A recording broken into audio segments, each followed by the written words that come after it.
遥遥领先的中国新能源汽车行业现出原形了。中国新能源汽车龙头比亚迪发布的第三季度财报显示，公司总负债已经飙升到5954.57亿元，负债率高达77%。这意味着什么？简单来说，比亚迪每赚100块钱，就有77块钱是欠别人的。这让人不禁想起了另一个同样扛着龙头旗号的企业——恒大集团。可别觉得我在危言耸听，让我们来算一笔账。今年1至9月份，比亚迪光是销售费用、管理费用和研发费用这三大支出就暴增了36%，达到了惊人的572亿元。这还不算完，去年全年这个数字是782亿元。大家品品，短短9个月的支出已经快赶上去年全年了，这增长速度像不像当年的恒大？更让人担忧的是，比亚迪的经营活动现金流量净额直接跳水式下降了 42.5%， 只剩下562亿元。公司给出的解释是，主要是购买商品、接受劳务支付的现金及支付给职工的现金增加。听起来像是在解释，实际上是在打马虎眼。我问你，一个号称全球新能源车销量第一的企业，怎么会出现这么大的现金流跌幅？有意思的是，国内一堆专家立马跳出来替比亚迪辟谣。他们说，这些负债大多是无息负债，包括政府免息预付款、补贴、供应链赊账等。这帮人是不是觉得老百姓都是傻子？我给你讲，无息负债照样是负债，到期了一样要还。更何况你们口中的供应链赊账，说白了不就是拖欠供应商的钱吗？让我告诉大家一个更吓人的数字，比亚迪对供应商的账期是3个月账期加半年提炼，也就是说，供应商要等9至10个月才能拿到货款。算上生产线上的库存周期，实际回款周期接近1年。这意味着什么？举个例子，如果一个供应商1年给比亚迪供货1亿元，那么至少有9000万是被比亚迪躺在账上的。如果比亚迪不能有效化解这些负债，很可能会成为下一个恒大。为什么这么说？因为在当前经济下行的环境下，任何资金链的断裂都可能让企业瞬间陷入困境。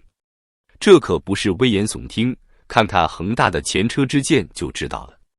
更糟糕的是，比亚迪最近居然还敢向供应商提出明年降价 10% 的要求。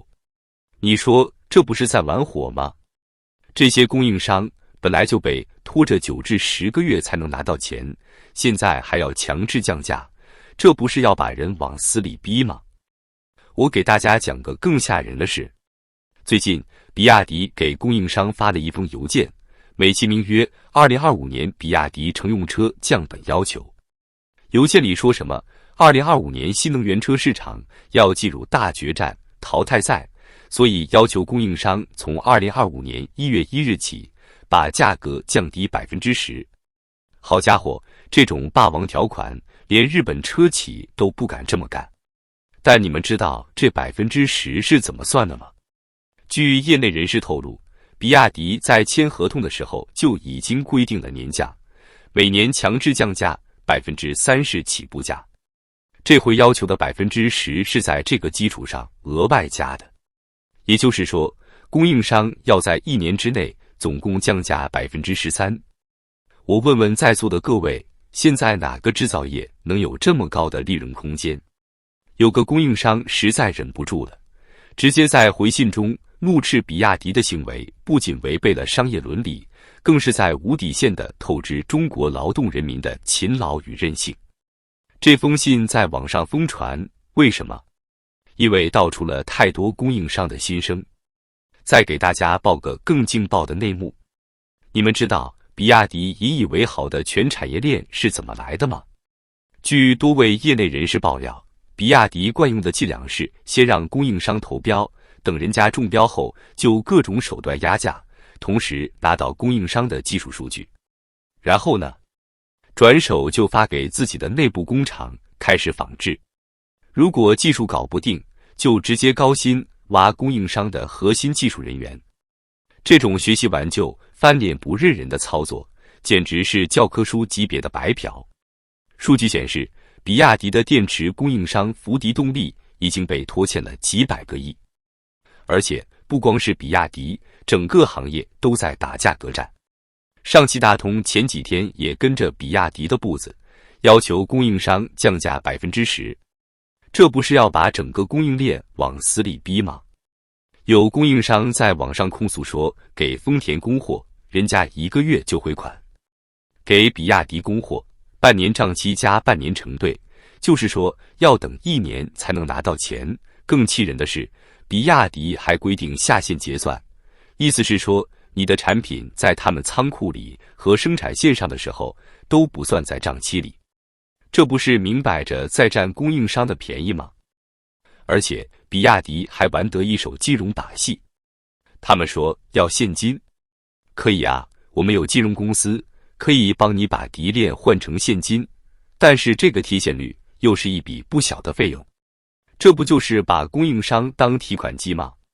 还有更狠的，所有供应商的模具工装费用在没到分摊量之前都得自己垫着，你要是不想降价，对不起，马上找其他供应商开发第二供应商，你前期投入的研发成本，不好意思，比亚迪不认。说完了供应链的问题，咱们来看看比亚迪面临的更大挑战。现在比亚迪正在疯狂向海外扩张，但是这条路真的能走通吗？让我们来算算这笔账。首先是成本问题，比亚迪现在已经在泰国、乌兹别克斯坦、巴西等地建厂，还计划在土耳其、西班牙、墨西哥设厂。听起来很厉害，是不是？但是大家想过没有，海外建厂的成本比国内高多少？据业内专家测算，仅一个海外工厂的建设成本就比国内高出30%至50%，而且这还不包括人工成本、管理成本和本地化成本。更要命的是，比亚迪正面临着欧美越来越严厉的制裁。比如，比亚迪想在墨西哥建厂，借道出口美国，结果呢？美国后任总统就放话要对墨西哥所有商品征收25%的关税。这一刀下去，比亚迪投资的上百亿工厂可就要打水漂了。有专家算过一笔账，如果算上关税、运输成本和本地化成本，比亚迪在海外市场的每辆车至少要比国内贵30%。我问你，到时候谁还会买比亚迪的车？特斯拉不香吗？丰田大众不香吗？再说说质量问题。去年5月，长城汽车就实名举报比亚迪多款汽车的污染物排放不达标。为什么会出现这种问题？因为比亚迪一位压榨供应商，逼得供应商不得不偷工减料。一位材料供应商就爆料说，一旦卷到了材料成本线，产品质量就没法保证了。吉利董事长李书福说得好，价格战越打越便宜，质量越打越差，服务体验越来越差，走下去企业就完蛋了。这话一点都不假。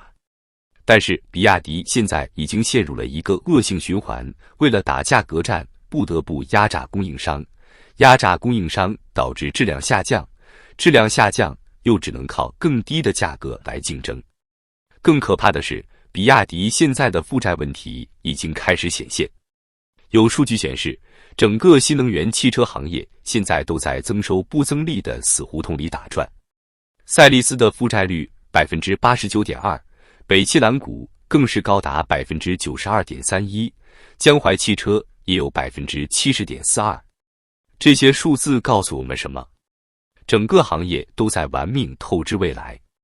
我给大家举个例子，现在5万块钱能买到的新能源车，用的是和5年前10万块钱一个档次的零部件吗？答案显然是否定的。那么问题来了，5年前比亚迪的利润去哪儿了？要么是在打价格战中烧没了，要么是被高管们分光了。有专家预测，2025年中国新能源汽车行业将迎来大洗牌，至少有1/3的企业会倒闭或被收购。而比亚迪这种负债率高、供应链紧张、海外扩张受阻的企业，真的能挺过去吗？更让人担心的是，比亚迪现在的困境，某种程度上也反映了整个中国制造业的困境，只会打价格战，不会提升效率，只会压榨供应商，不会技术创新，只会仿制抄袭，不会自主研发。这样的企业真的能代表中国制造的未来吗？